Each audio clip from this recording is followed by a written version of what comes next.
মৰিয়নিত এজন যুৱকক ডিঙি ৰেপি হত্যাৰ চেষ্টা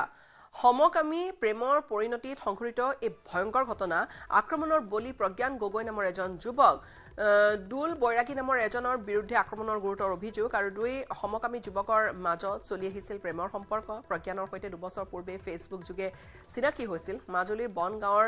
দুল বৈৰাগীৰ ব্যৱসায়ৰ বাবে যোৰহাটত থকা দুল বৈৰাগীয়ে কাম দিম বুলি প্ৰজ্ঞানক মাতি নি নিজৰ লগত ৰাখিছিল তেতিয়াৰে প্ৰায় দুয়োৰে মাজত গঢ় লৈ উঠিছিল এক নিবিড় সম্পৰ্কই কিন্তু কিছু মাহ পূৰ্বৰ পৰা দুলৰ সংগ এৰি প্ৰজ্ঞানে নিজৰ ঘৰত থাকিবলৈ লৈছিল যেতিয়া প্ৰজ্ঞানে ত্যাগ কৰিবলৈ বিচাৰিছিল দুলক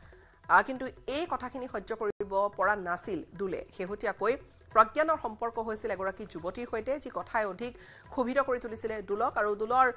ফোন মেছেজৰ উত্তৰ দিয়াও আনকি বন্ধ কৰি দিছিল প্ৰজ্ঞানে আৰু তাৰ পৰিণতিতে সংঘটিত হ'ল এই ঘটনা প্ৰজ্ঞানক ফোন কৰি মাতি আনি অতৰ্কিতে কঁকালৰ পিছফালে লুকুৱাই অনা চুৰিৰে ডিঙি ৰেপি হত্যাৰ চেষ্টা কৰিছিল